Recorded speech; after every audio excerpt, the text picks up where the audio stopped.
I'm a 43-year-old landscape architect. I spend my days designing gardens, calculating drainage slopes, and thinking about how water moves through soil.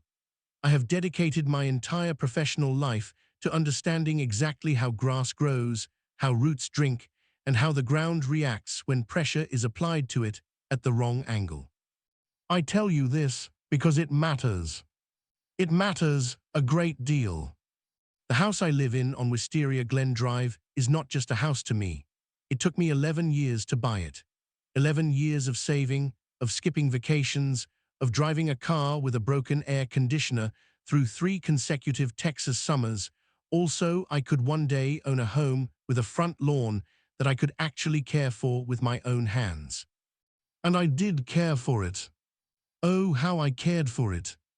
Every Saturday morning, before the sun got too high, I was out there, aerating, fertilizing, adjusting the soil pH, trimming the edging with a precision that my neighbor Gerald once called, and I quote, deeply unsettling for a grown man. I didn't care what Gerald thought. My lawn was my masterpiece, which is why, when it started, it felt like someone had reached into my chest and squeezed.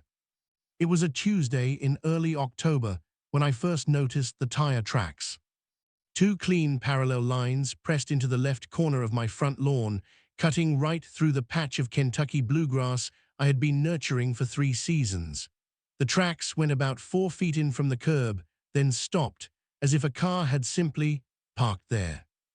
I stood at the edge of the driveway and stared at them for a long time. My mind immediately went to logistics. The ground had been softened by rain 2 days before. Whatever vehicle made those tracks was heavy, an SUV maybe, or a large sedan. The tire width suggested something in the mid-size range, around 215 millimeters, give or take. I took photographs. I know how that sounds, but I took photographs of the tire tracks with my phone, crouched down at lawn level, and sent them to myself with the time and date stamped. Then I went inside and had my coffee and told myself it was probably a one-time thing. It was not a one-time thing. Thursday of the same week, they were back. Same spot, same depth. But this time, whoever had parked there had stayed long enough that the grass beneath the tire had been completely flattened. You could see the individual blades pressed sideways, like a crowd of people all suddenly ducking at once. I knocked on the doors of the 3 houses directly across the street and asked, politely, if anyone knew whose car had been parking on my lawn.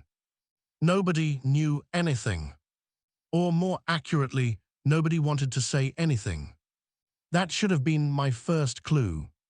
It was on the following Monday that I finally saw her. I was working from home that day, sitting at my desk near the front window, reviewing a drainage plan for a corporate campus project in Plano. I heard the sound of tires on grass, that specific soft crushing sound that I had come to dread, and I looked up. A white Lexus SUV. She parked it with the confidence of someone parking in their own driveway. Both front tires and the rear passenger tire were fully on my lawn. She didn't even glance at the grass. She was already on her phone before she had the door fully open, talking loudly, one hand gesturing in the air as she walked away toward the house 3 doors down.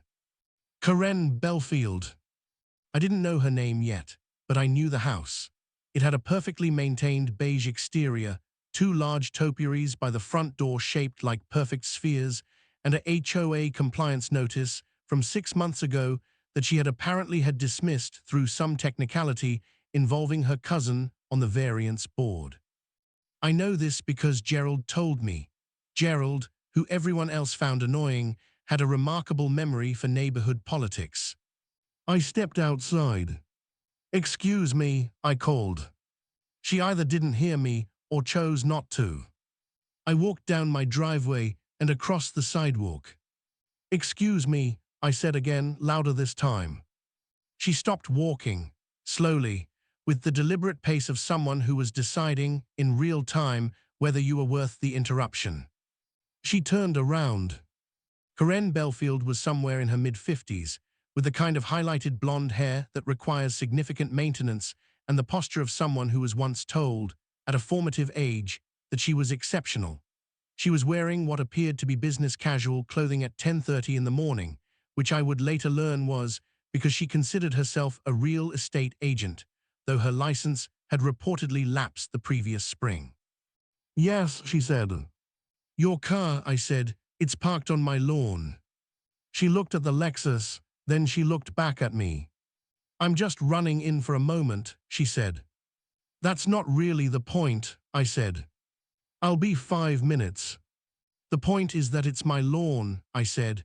"There's a curb right there and a perfectly functional street." She tilted her head slightly, the way certain people do when they've decided to tolerate you. "I park here all the time," she said. "I know," I said. "That's the problem." She looked at me for another moment, then at her watch, then back at me. "I really am just going to be 5 minutes," she said, and turned and kept walking. I stood there on the sidewalk for several seconds. Then I went back inside and opened a new document on my computer and began writing down everything. The date, the time, the license plate number I had memorized, the conversation, word for word, as close as I could recall. I called the non-emergency police line that afternoon. The officer I spoke with was polite and genuinely sympathetic, but explained to me that since there was no physical damage to my property, and since the parking had occurred on unpaved residential land rather than in a no-parking zone, there was essentially nothing the department could pursue. He suggested I speak to my HOA. I filed a complaint with the HOA. The HOA sent a letter. Karen ignored it. The HOA sent a second letter. Karen responded to the HOA with a counterletter, citing an easement provision that she claimed gave residents limited access to neighboring green space for temporary vehicle staging during neighborhood events. This provision had been written in 1991 and had never been used in the 3 decades since, mostly because no reasonable person had ever tried to invoke it for solo Tuesday morning parking. The HOA board, which met quarterly and had exactly one person on it with any legal knowledge whatsoever, tabled the matter for further review. I received a letter informing me of this tabling. I read it 3 times. Then I set it down on my kitchen counter and looked out the window at the 2 tire track scars on my lawn, and I felt something shift inside me. Not anger, exactly, something quieter than anger. Something more patient. I went to my garage. I spend a lot of time in my garage. This is where I keep my irrigation equipment, my soil testing kits, my drafting table for the smaller residential projects I take on for neighbors, and most importantly, my collection of precision sprinkler heads and control valves. When you design landscapes for a living, you accumulate a remarkable amount of infrastructure.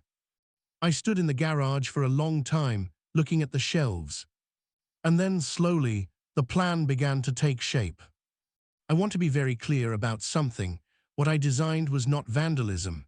It was not malicious damage to property, because water, by legal definition in the state of Texas, does not constitute property damage when applied to an area classified as lawn or garden space within your own property boundaries. I had looked this up. I had looked it up very carefully. What I was designing was a responsive irrigation upgrade. The system I already had running was a standard 6-zone timer-based setup operating on a schedule every other morning at 5 a.m. Good for the grass, efficient, predictable. What I was installing now was different. I ordered the components over 4 days. Pressure-sensitive soil sensors, the kind used in commercial applications for athletic fields and golf course fairways, capable of detecting weight changes of as little as 3,000 pounds distributed over a contact area. A secondary control relay wired to its own zone valve. A dedicated supply line tapping off the main irrigation feed with its own adjustable pressure regulator. And 6 pop-up rotary heads, the commercial-grade ones with a throw radius of 18 feet, positioned in a semicircle pattern covering exactly the area where Karen consistently parked her Lexus. The installation took me a weekend. I did it after dark mostly, using a headlamp and the kind of focused calm that comes from having a very specific goal. I ran the pressure sensor cable under the lawn in a shallow conduit, exactly the way you'd run low-voltage landscape lighting. The sensor pad itself sat 2 inches below the surface, covered by a layer of topsoil and new sod. Invisible, completely invisible. The control relay was in a weatherproof junction box at the back of the lawn, disguised as a standard irrigation access panel, because it was a standard irrigation access panel. The zone was programmed to activate for exactly 7 minutes upon trigger, then reset with a 5-minute lockout to prevent continuous cycling. 7 minutes of commercial-grade rotary sprinkler coverage.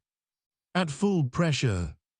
I tested it twice in the middle of the night, crouching at the far end of the driveway with a stopwatch, watching the heads pop up and spin in the darkness, the water catching the faint light from the street lamp in small silver arcs. It was beautiful, genuinely beautiful, in the way that very precise engineering is always beautiful when it works exactly as you intended. Then I waited. 3 days passed.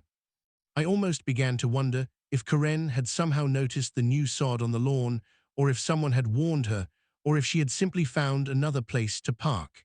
I started to feel the specific anxiety of having prepared very carefully for something that might not come. And then, it was a Wednesday, 9:47 in the morning. I know the exact time because I was on a video call with a client, and I glanced at my computer clock when I heard the sound. That sound. Tires on grass. I muted myself on the call, held up one finger to the client as if I'd received an urgent message, and walked quietly to the front window. The white Lexus. Both front tires, rear passenger tire, fully on the lawn. Same spot. Every single time. Karen stepped out, phone already to her ear, blazer already on, moving with the absolute confidence of a woman who had never once been wrong about anything. I watched her clear the sidewalk. I watched her reach the neighboring driveway. And then I went back to my desk, unmuted myself, and resumed discussing a soil compaction problem near a retaining wall in Frisco, Texas. 40 seconds later, I heard it. The soft mechanical click of a relay activating. The brief hiss of pressurized water moving through a pipe. And then, the unmistakable spinning sound of 6 commercial rotary sprinkler heads emerging simultaneously from the turf at full operational pressure. I did not go to the window. I did not need to. I just kept talking about soil compaction. But I was smiling. I was smiling in a way that my client, had he been able to see below my chin on the camera, might have found slightly concerning. Copy Part 1. Part 2, 7,500 words. Full story, Part 2. I finished the call 11 minutes later. Then I stood up, walked to the kitchen, poured myself a glass of water, and only then did I allow myself to walk to the front window and look outside. The Lexus was still there. Of course it was still there. The sprinklers had finished their 7-minute cycle approximately 4 minutes ago, which meant that the car had received the full treatment. The lawn around the tires was gleaming wet. Small rivers of runoff were tracing lines down the slight slope of my property toward the curb. The car itself was thoroughly irrigated. The white paint was streaked with water. The windows were completely opaque with water droplets. The driver's side door, which Karen had left open approximately 2 inches in the way people sometimes do in warm weather, had received a meaningful amount of interior exposure. I went and made myself lunch. A very good lunch. I was halfway through a turkey sandwich when the front door of the neighboring house opened and Karen emerged, still on her phone, laughing at something, completely unprepared for what she was about to encounter.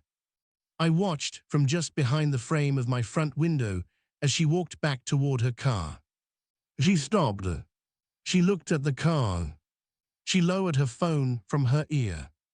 She walked around the front of the car slowly, surveying it the way you survey damage after a hailstorm. She stopped at the driver's door, looked at the wet seat visible through the gap, and I watched her mouth move. I could not hear what she said, but I can make a reasonable inference. She turned and looked at my lawn, at the sprinkler heads which had retracted back below the surface and were now completely invisible, at the lawn which looked perfectly normal except for being wet, at the sky which was a cloudless, brilliant blue. No clouds, no rain, nothing but sunshine and a soaking wet Lexus. She stood there for a moment. Then she walked across the sidewalk and came directly to my front door and knocked. I counted to 5 before answering. Yes, I said. She was trying very hard to maintain composure. I could see it in the specific tightness around her jaw. Your sprinklers, she said. Oh, I said, did they come on? They soaked my car, she said. Sprinklers do tend to produce water, I said. That's largely the point of them. They went off in the middle of the morning. I have them on an irrigation schedule, I said. It's important for root health to water deeply and infrequently. Deep watering encourages deeper root growth, which means the lawn is more drought-resistant and... Can you not just water at night? She said. I'm experimenting with mid-morning application this season, I said. There's some research suggesting that fungal development is actually lower with morning watering because the surface dries faster during the day. She stared at me. Your sprinklers soaked the interior of my car, she said. Your car was on my lawn, I said. There was a very long pause. It was just for a few minutes, she said. The sprinklers don't really distinguish based on how long a vehicle has been in their coverage zone, I said. They just water the lawn, as sprinklers do. Another long pause. This feels intentional, she said. I irrigate my lawn, I said. That's all I can tell you. She looked at me for a very long moment, the kind of look that is trying to find the crack in something, the tell, the smirk, the thing that gives you away. I looked back at her with the calm, neutral expression of a man who was simply standing at his front door on a Wednesday afternoon. She left. I finished my sandwich. Now here's where I want to pause for a moment because I know what some of you are thinking. You're thinking, okay, great, one good soaking, problem solved. And I understand why you'd think that. But you don't know Karen Belfield. She came back on Friday. She parked in the same spot. She was inside for 11 minutes this time. The sprinklers activated at the 4-minute mark, as designed, and ran their full 7-minute cycle. I was in the garage when it happened, reorganizing my fertilizer storage, and I heard the relay click from outside. I kept reorganizing. When Karen came back to her car, she stood outside for a long moment in the sun, looking at the water still running off the hood, and then she got in the wet car and drove away. No visit to my door this time. I found this more interesting than the first time. On Monday of the following week, she tried something new. She parked on the lawn, went into the house, and then, 43 seconds later, came back outside and moved the car to the street. She had done the math. She was trying to beat the system. And for a moment, standing there watching her through my window, I felt something almost like respect. Almost. 43 seconds was not enough. My relay was set to trigger at 30 seconds of continuous weight detection. She had been on the lawn for 43 seconds. The sprinklers had already been triggered. The system was running the mandatory 7-minute cycle before it could reset, which meant that when she moved the car to the street and walked away again, feeling clever, the sprinklers activated 13 seconds later and soaked the car in its new location on the street. I watched this happen from my window. I will be honest with you. I laughed. Not loudly, quietly to myself. The kind of laugh that has been building very slowly over several weeks and finally finds its release in a moment that is perfectly, precisely, structurally absurd. She came back and stood next to the car on the street and stared at it. Then she looked at my lawn. Then she looked at the sky. Then she looked at my house. And I stepped back from the window. The second act of the Karen situation, as I had come to think of it in my head, began the following Thursday. She didn't park on the lawn. Instead, she walked to my front door, knocked, and informed me that she had consulted with a neighbor who had suggested that my sprinkler system might be, and I'm quoting here, configured in a retaliatory manner, and that this could constitute harassment. I told her that I had a landscaping company on record as having upgraded my irrigation system for turf health reasons, which was true, because I had paid myself for the materials through my own landscaping business account and documented it as a standard irrigation upgrade. You can't prove anything, she said, not meanly, almost with admiration. There's nothing to prove, I said. I water my lawn. Sometimes people's cars are on my lawn when I water it. She tilted her head. You're serious, she said. About lawn care, completely, I said. She left again. But this time, she was smiling very slightly at the corner of her mouth. I don't know what that meant. I choose not to analyze it too deeply. Week 3. She started parking on the street. Every time. My lawn began to recover from the tire tracks with remarkable speed. I had top-dressed the area with a thin layer of compost and overseeded it with a matching grass variety, and with the regular watering, the new growth was coming in dense and uniform. I was almost disappointed. And then Gerald from 2 houses down knocked on my door one evening and told me, with the barely contained delight of a man who has been waiting years for something exactly like this to happen, that Karen had told at least 3 other neighbors about the sprinkler situation, and that this had caused a small but spirited community debate about property rights, lawn care, and what Gerald described as the Daniel method. The Daniel method, I repeated. That's what people are calling it, he said. People are calling it something. Susan Okafor down the block said she's going to try it on whoever keeps cutting through her flower beds, he said. She asked me if I knew what kind of sensors you used. I gave Gerald the model number. He texted it to Susan. 3 weeks later, Susan Okafor's flower bed intrusion problem was resolved. But let me get back to Karen, because the story isn't over yet. About a month after the initial soaking incident, I received a letter.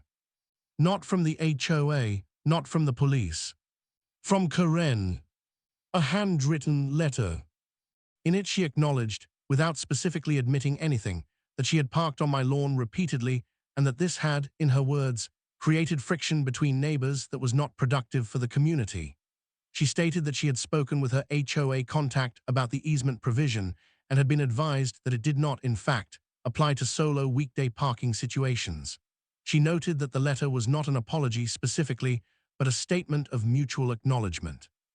At the very bottom, in a slightly different ink, as if added after the rest had been written and she had sat with it for a moment.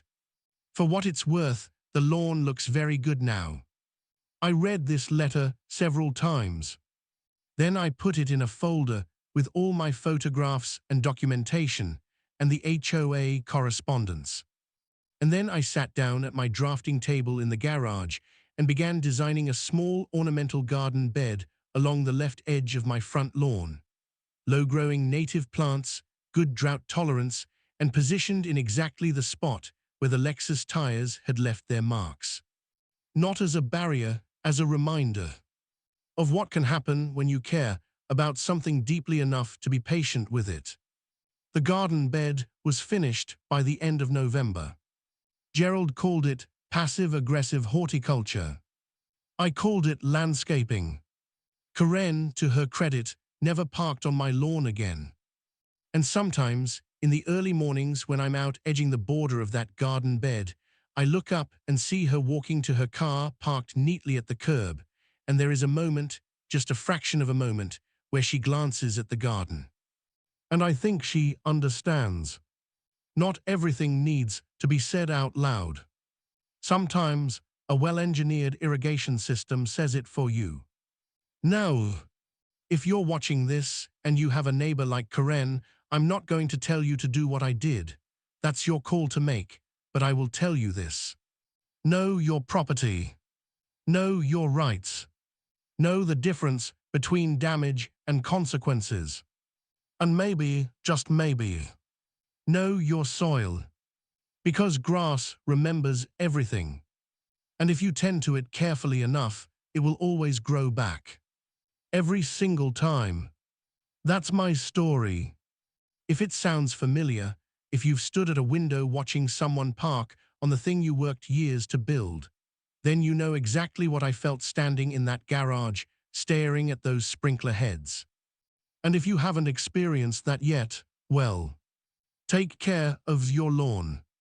You never know when you'll need it to take care of you. Thank you for watching. If you're new here, this channel is where we talk about HOA situations, neighbor conflicts, and the specific kind of quiet, precise, completely legal satisfaction that comes from knowing exactly what you're doing and why. Subscribe if that sounds like your kind of thing. And if you have a story you want me to cover next, leave it in the comments. I read every single one.